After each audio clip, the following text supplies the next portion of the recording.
What's What's good? good? Hi guys, I'm sorry, I had to figure that out. Swank, no, Good. you're just on time. What's up, man? How you doing? What's going on? We're great. We were just talking about the crazy times we were living in, and Paulino was letting me know he's, trying to stay creative.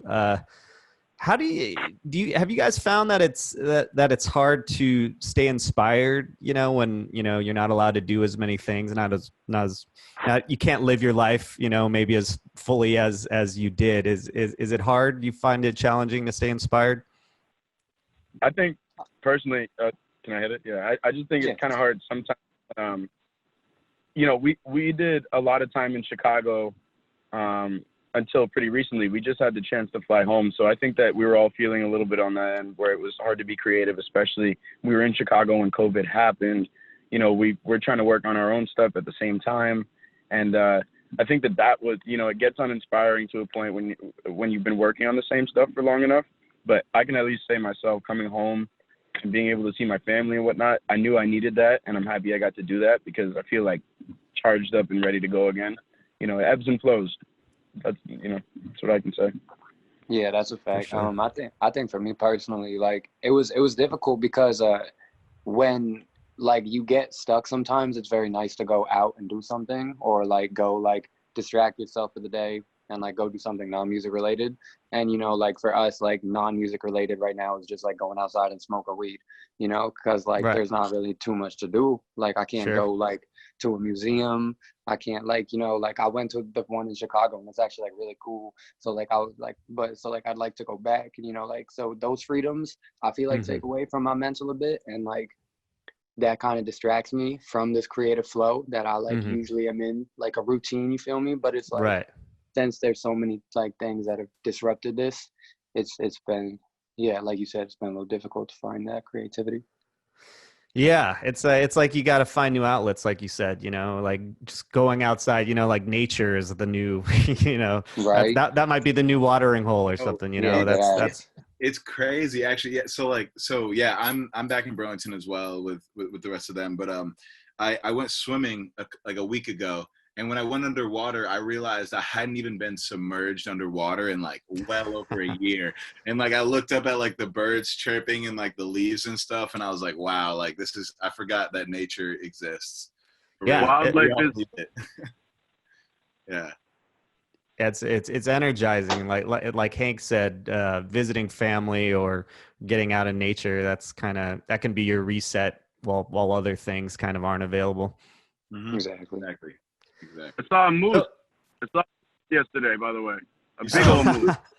That's so fire. That's fine. Dude, Right. It was probably huge, right? that's what I was about to say. I saw a photo of a moose recently, and it looked like a dinosaur next to a It's car. crazy, Dude, bro. they are massive. They be trucking creatures. over Scary. cars, It's scary. right? I saw some comedian was talking about it recently. He's like, no one warned me about moose. your mooses, whatever the plural is. He's like, I went in and I saw it, and it was like someone should have warned me about it. They were like, That's bad funny. They're so big. That They shit can, is like, scary as hell. If that shit growled at me, bro, I'm out. We were driving. Actually, we saw two over the course of my time here. My girlfriend got videos of both of them, but like we're driving down the road and all of a sudden there's this giant towering thing, yeah, Like, yeah, it's you'll like total your car. literally like a dinosaur. Yeah, it was Jim Gaffigan in his new special on great. Netflix. Oh, Jim, there's I love there's a Jim. plug for him. Yeah, he's talking about Canada, and he's talking about seeing a moose for the first time or whatever. That's But hilarious. I see Yash joined us too. What's up, Yash? Gosh. Oh shit, what's up, bro? You ain't got your shit on, but what's up, bro? Yeah, maybe you're still getting situated. You probably just like me. So why don't we hop into it now that we're done talking about moose and COVID. So Hank, I know I know you were kind of one of the first two in the crew. So did you want to kind of kick it off and let us know how this whole thing got started? Yeah. You guys can hop in and fill in wherever you want to Swank and Sam. But Please do. Sam and I have known each other since high school. We were in David Grippo's jazz band, who's a prominent person in the local area making music. And I'm telling you, like, he sourced people that, you know, he'd drag you in. So Sam and I met through jazz band and, you know, became friends and found out we had a similar love of hip hop and stuff like that. And it almost became a competition, you know, on SoundCloud, pulling up with new music in the car, who's got, you know, new songs. And like at the same time, we knew Swank really well because he went to another high school in the area, and it's not a huge area. So anyone that was into the stuff that we were into, you know, you kind of link up with them. We'd be freestyling at parties and whatnot. And you know, you kind of just get a feel for it. In Burlington, there's only 1 degree of separation. It's a small spot. So, yeah, that's how it started. And after high school, Sam and I graduated. Swank graduated the year before, and we all kind of went our own ways for a bit. But Sam, when he was in Arizona, a producer locally named Somba had reached out to him and wanted to work with him on some stuff, and started talking to him. And Swank and Sam and I were in communication, whatnot. So I think it kind of hit a point where we were like, okay, let's come back and do this. Sam and I grabbed an apartment, and before long after that, we had all the right people there in place and coming through and being creative. Swank joined us a little bit, you know, like towards the end of our College Street days, and he was still doing the same stuff. We were all still making music and wanting to be more. So at one point we said, let's do it. Like, why don't we just, you know, we were all doing it already. We were like, why don't we do this for real, make it a thing? So we founded our bass to our group. You know, at the time it was myself, Sam, Somba, and Shane, and that's our photographer. But it was the 3 of us. And then as we kept doing stuff and wanting to be more and more creative and hit more and more boxes, the group expanded to meet those needs. And it's kind of where we are. If you guys want to say anything else about it, go ahead. Yeah. I'll just say a quick thing. It's cool. We tried to start a rap group earlier in our lives together. And, You're right. and we called that group Greenhouse. Yeah. It didn't work. But that's a cool name. I mean, it seems Right. like it seems like such a good name that I feel like you'd Google it and you'd maybe find other bands that or groups that had tried it and didn't make it, because it's just one of those names that you think should exist, right? I'm gonna keep that in my head then. Yeah. It's a cool ass name. Yeah, maybe the next album name or something, you know. You be thinking. Yeah. Yeah. I mean, yeah, Hank pretty much nailed it exactly on the head. Yeah, there's not much I can add to it. Yeah, great job.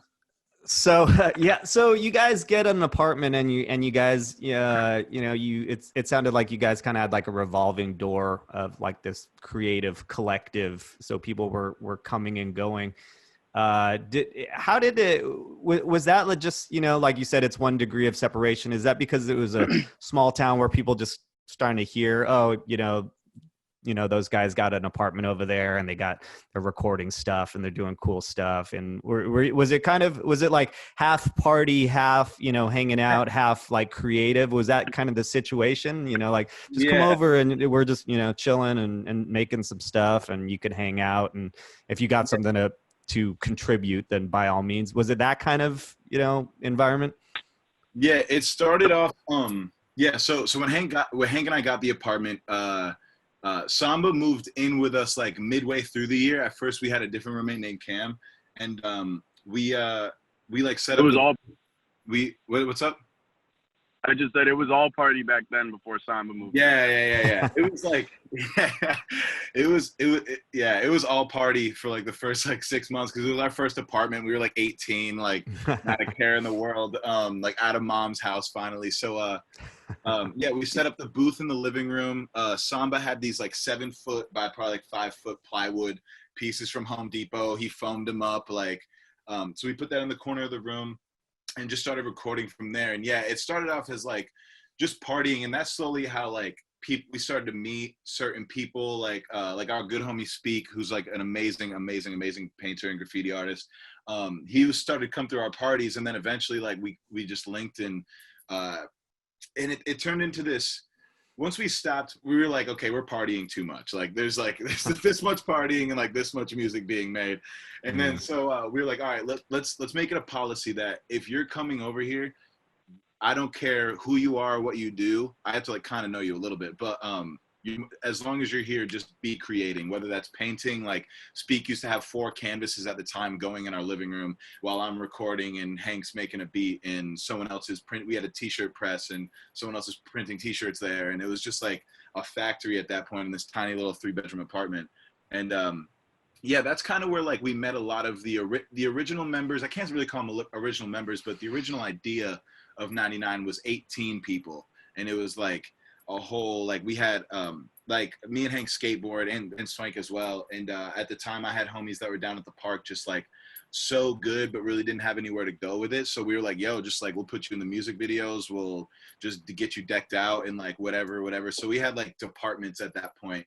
And then that slowly became a little too much to handle, and you kind of lose passion or whatever, you know. And so yeah, it came down to 9, but it was that open door policy that kind of got that whole idea moving. Because the idea behind 99 Neighbors originally was that you never know who lives right next to you or right down the block. Like Burlington is so small, but I'd meet some people that are like, oh yeah, my dad is blah, blah, blah, or my uncle, or I play bass for blah, blah, blah. And it's just like, oh wow, I didn't know all these people were right here in my neighborhood. And yeah, so that's kind of how it came to be at that time.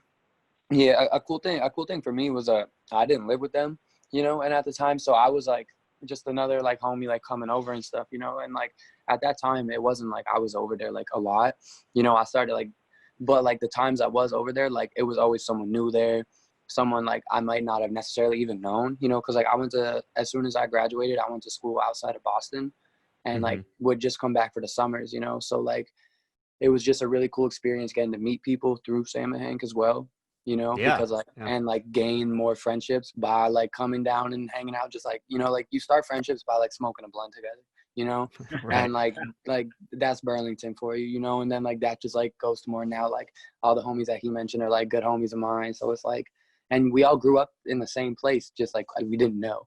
Right. You know? Right. Yeah. That, you know, that hometown connection that I think you skip a lot of steps to friendship when, you know, you grew up in the same area. If someone's from Burlington, I'm like, bro, I rock with you now, you know? Right. You cool. Like, fuck it. So it sounds like, you know, you guys said you know, you guys were partying a little too much and then you got focused, but it sounds like you got real focused in a lot of different ways. Did you guys have inspirations for that drive? Were there people that you were looking at and you're like, you know, dude, this is a good idea. We really got to get focused here. I mean, because it sounds like you're making merch. You were, you know, you had your skater friends. You were making music, and you were getting more focused. You were even, you know, I don't know how long it took, because you said you're 18 when you first moved in. So I don't know how long it took to get disciplined, but, you know, regardless, it sounds like it was still at a really young age where you're like, you know, we got to get more focused on the music and actually put some stuff out. You know, did you guys get inspired, or did you get that motivation from many particular places? I don't think we got it from, go ahead, Swank. Say what you were I was gonna say, I think we get it from each other, you know, like we see each other, like if like they spit a fire ass verse, I'm like, damn, okay, word. Like I need to go back to the drawing board, or like if we hear a dope beat, it's like, or if we just see each other like prosper and succeed in life together, like that's like dope as hell, you know. So like, and like obviously there are like outside inspirations, but I think a big source for us comes from within, you know, like it's cool. Yeah, sure, I definitely agree. A lot of that influence and whatnot came from, you know, whoever happened to come through. And at that time there were new people coming through and it was cool. I can say we did have one solid moment when myself, Sam, Somba, and Shane were sitting there, and I was sitting on the couch, and I think it went something like, why don't we fucking do this? You know, like that was kind of that was the phrase right there. And then we were all like, oh yeah, like, you know, and we all kind of, I think we had been talking about how, you know, we wanted it to happen for a long, long time, and we were doing it before we, you know, knew that we were doing it. And from that moment forward, when we had that conversation and said, why don't we really do this? Everything just kind of lined up more. You know, we planned a little bit more. We got a little bit more mature about what we were doing as we were doing it. You know, a little bit more aware in the moment. And I think from there, it's just kind of taken off. Yeah, I also think to add to that, to pinpoint a little bit, growing up, we were all big Odd Future fans. We were all big. We're on the East Coast, so Pro Era was huge for us. Flatbush Zombies was huge. Underachievers, like all these collectives started to pop up. And then when we started to do, like when we really started to like sink our teeth in was when Brockhampton started to like drop all the saturations. And we were like, dude, look at them. Like they're doing the same thing. Like what, like you know, like what's stopping us? Like what are we doing? Are we doing anything wrong, or like what it is? And I think that's like, you know, we kind of just combined all those ideas and was like, nah, bro, like if we're gonna do it, we gotta like ditch everything and go hard as fuck. Like you just have to go, you know what I mean? So yeah, Right. it was kind of like looking at the surroundings and looking at what we were inspired by growing up and all that stuff. And then at that time, yeah, like Brockhampton was new, and we were like, dude, like that's what I'm talking about, like that shit right there.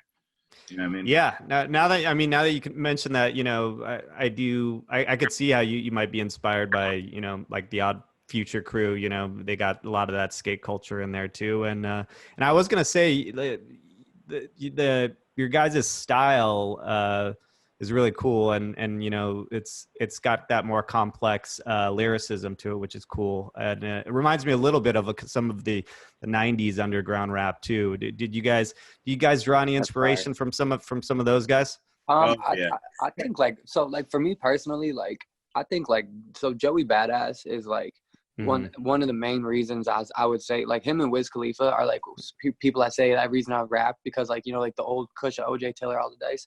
But like Joey was like, when he came out with 1999 and I saw the whole Pro Era movement with him and Capital Steez and the whole Pro Era gang, I was like, these are just best friends doing what they love, you know? Like they're like, and they're taking over. Like you know, like Joey made fucking Waves when he was 16, I think. That's ridiculous. That's one of my favorite songs in the world. You know what I'm saying? And like, that's crazy to me, you know? And like, and what Capital Steez was doing, like, rest in peace to that man. You know, I got like so much love for that group. So I just like, I wanted to become Pro Era, you know? Then Odd Future was around. I wanted to be Odd, because they just are all homies having fun. You feel me? So it's like, it's kind of just like now, we kind of are doing what, like, you know, what I want, you know? So it's like, totally. That's cool. I drew a lot of inspiration from Pro Era, you know, like that was such a cool group for me, you know? I'll say something real quick. As far as the 90s stuff, I think, I was actually thinking about it recently. I think the reason why we take lyricism so seriously, and it's before the melody, and it's like we're lyricists at heart, first and foremost, is because all of us grew up on like Pete Rock, Dilla, Far Side, Wu-Tang, like you name it, like that's like what we grew up like. Hank and Swank and I would just throw on it was just boom bap like all the time, and you had to have the best bars. If you weren't the best bars, you got booed out the cypher, get the fuck out of here, like you know what I'm saying? So yeah, I think that's where it started with like we didn't grow up in the era of trap, of like, or we kind of did, I guess, if you want to count like T.I. and Jeezy, but like we didn't grow up like, I know these kids these days are just looking up like Travis Scott type beats and like trying to freestyle, but we were like, nah, like you have to have the bars or you are lame, like, you know what I mean?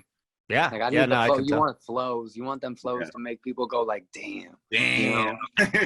Like you knew you was all right when you walked out of that cypher and someone was like, damn, it's one of your flows. You were like, all right, I'm a little confident now. You know? So you guys decided to get focused, and then were you like, all right, we need, you know, let's put together television? Was it like album driven motivation, like let's put enough tracks together to put out an album? Because I, you know, was that with the mindset? Yeah. Hey, do you want to speak on it? Yeah, I mean, I'll start and then you take over. How about that? Cool. Yeah.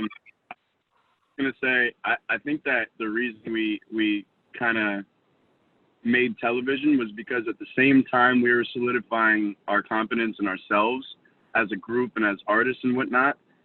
We wanted tangible proof of that too, and tangible proof of, you know, us establishing that group.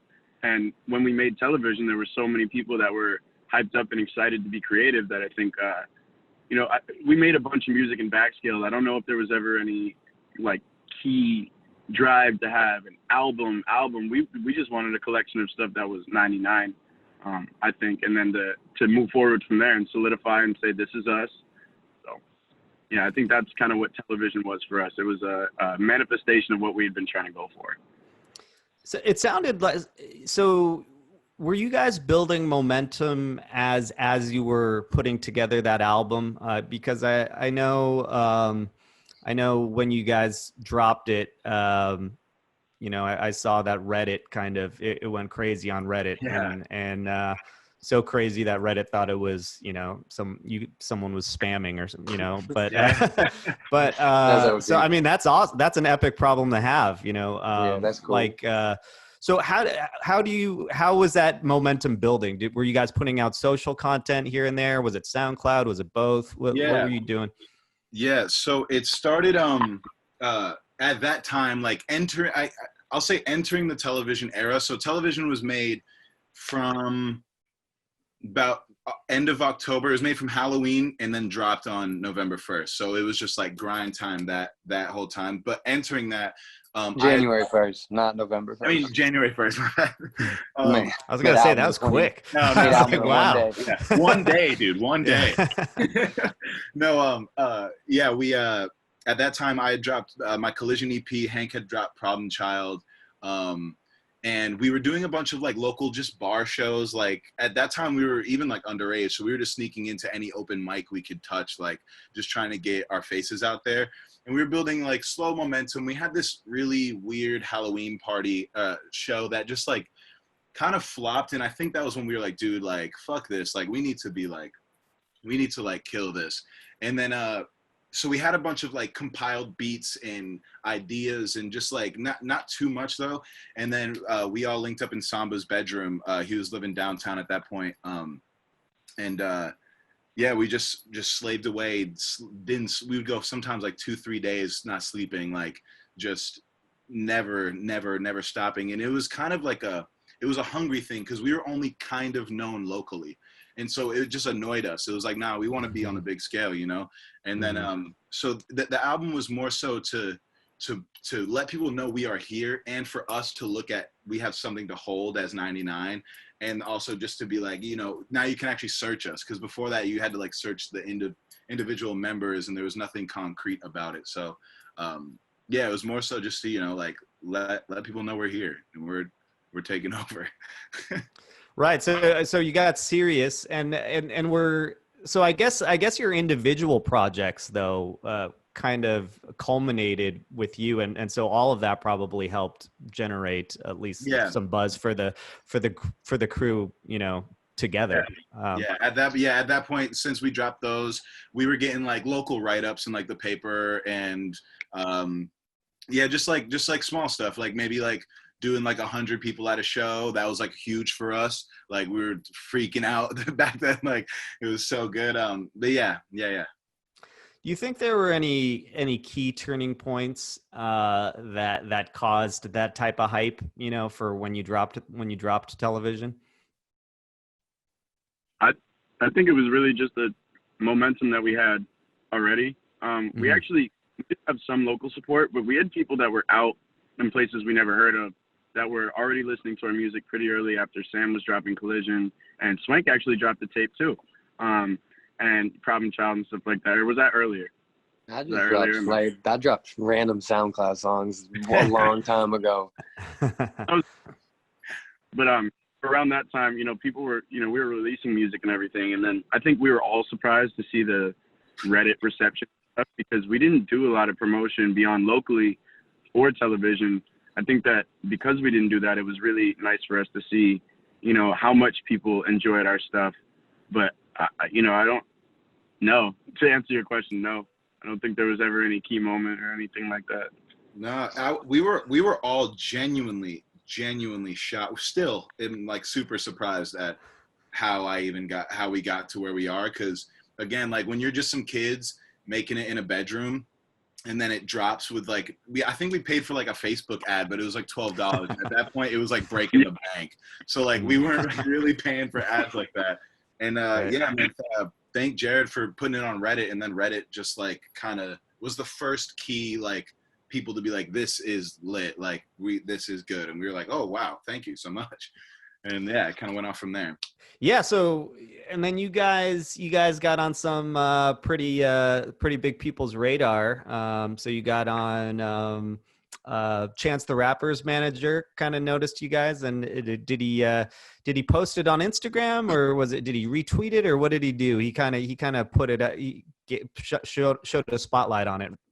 Yeah, he was I guess he was out in LA at the time, and he was in an Uber, and he was just going through his Spotify, like Discover Weekly, and Champion came on from television, and he heard it, and then, you know, put it on his story on Instagram, and then DM'd us and just was like, yo, like, what's up? Like, I fuck with y'all, you know?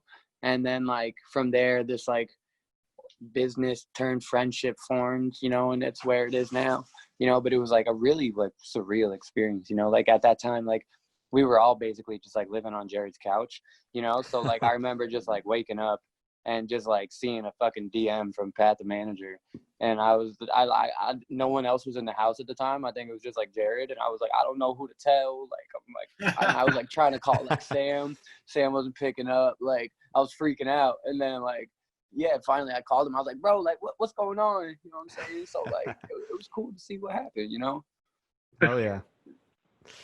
So television was huge for you guys, and you're working on the, you know, on the new stuff right now. I was before you guys jumped on, I was just telling Paulino that or Hank that the new single with QWOP and Basement is fire. Dude, I was just listening to it before Hank jumped. He jumped off and then jumped back on, but I was just like bobbing my head to QWOP. It's sick. Who produced that, or who made the That's beat Somba. on that? Because that thing is That's Somba.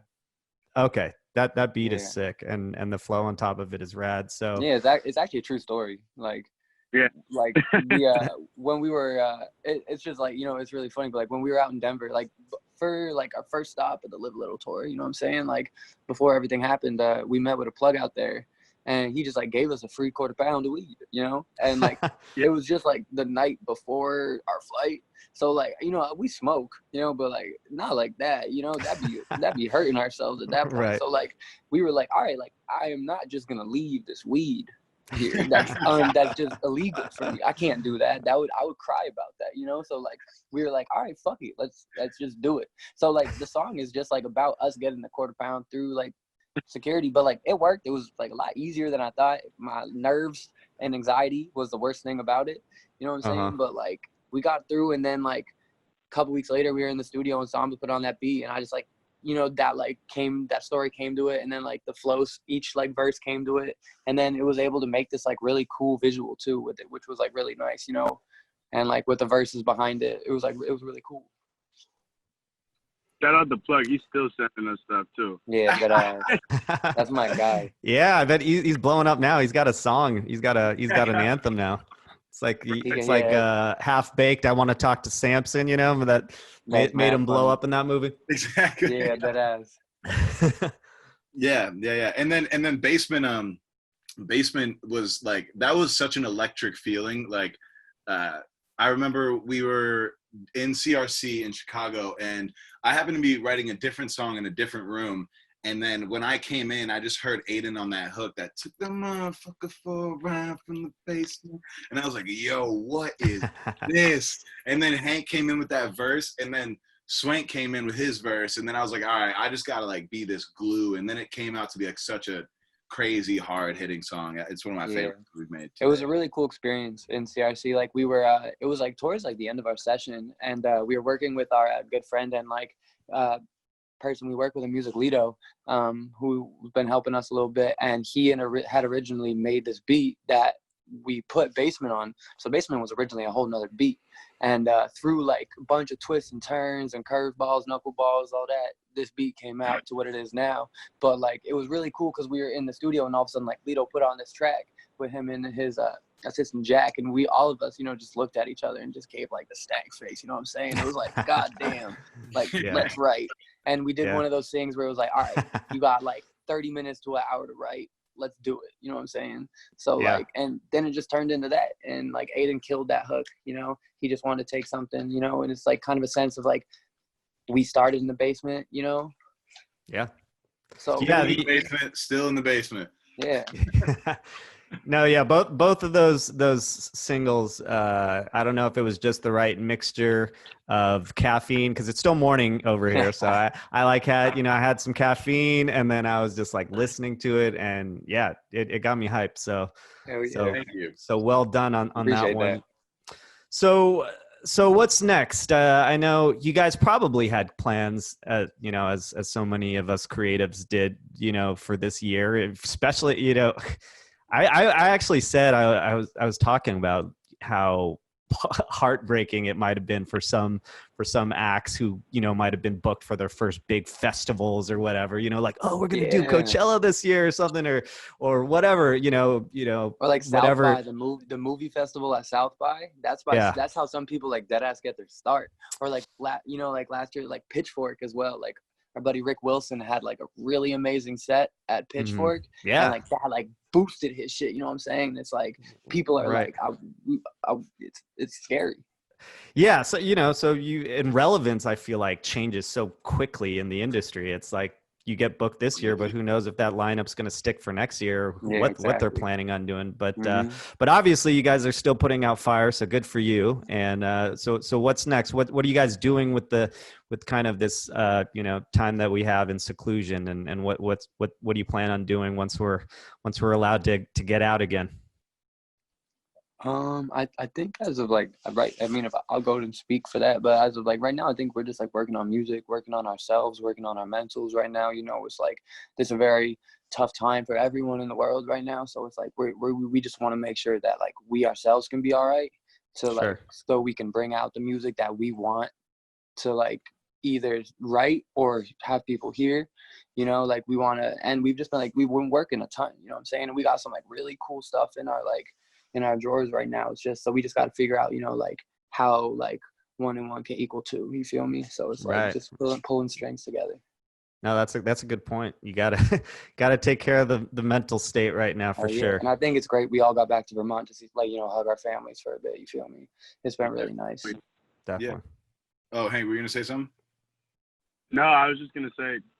I said, oh yeah, but I just wanted to agree. We're trying to stay afloat and make sure our mental and our bodies are okay right now, and what we can on the music end, and that never stops. So if we can do all the other stuff, the music will keep going too, just how it should, you know. Sure. Paulino, you have anything to add to that? What you're up to? Plans for the future?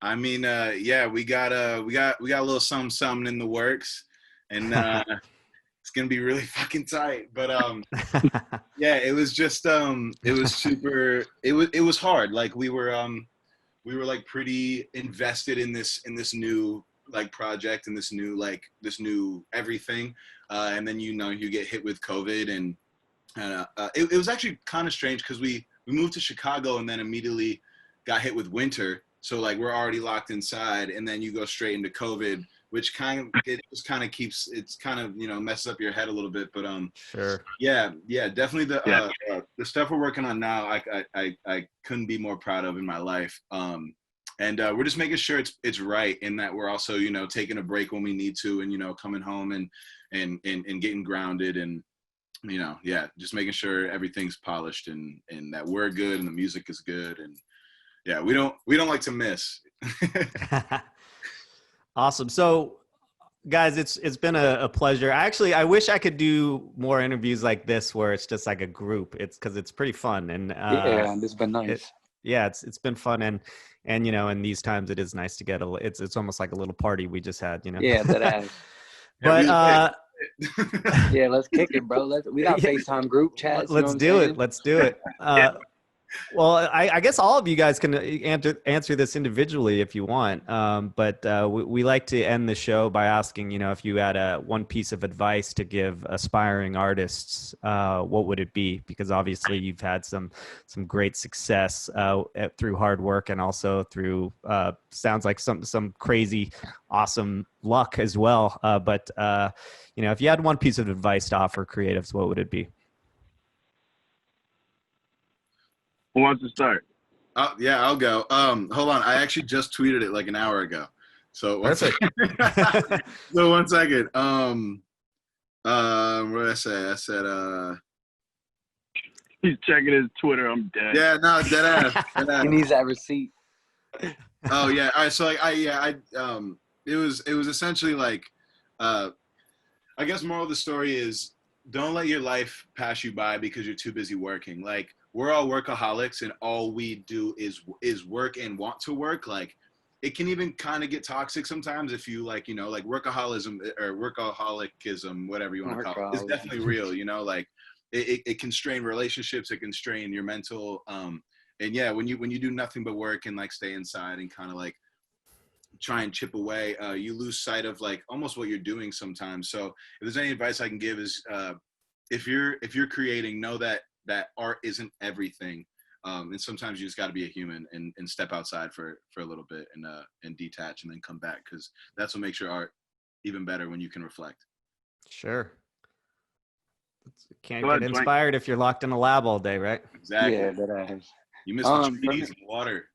Facts. For me personally, I would just say be yourself, man. You know what I'm saying? It's like if you are who you are through all this and you make the music that you are known to make and people rock with you, like that's the coolest thing you can do. You know, it's like you don't want to get like big off of a type beat or like off of like taking someone's flow. You know, it's like being original is like the biggest. It's like, you know, obviously you're gonna like interpret or like, you know, sometimes you might like steal, you know, that's like how it is. It's like hard to be 100% original nowadays, but it's like if you can just like maintain like a little bit of yourself like throughout all this and like not like go under to like all this pressure and shit, like that's as much about as you can do. You know what I'm saying? Like you're doing as good as you can, I guess. You know, it's like as long as you can stay true to yourself, you know, that's it for me. I think definitely.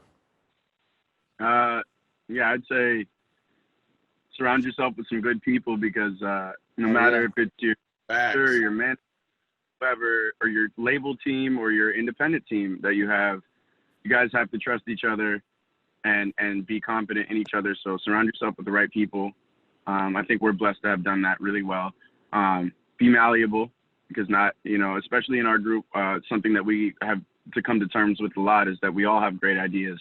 You know, there's not necessarily a right or wrong. So, you know, if you're cooperating with people, you need to cooperate. And we still, you know, we struggle with that all the time because we're all passionate about what we make.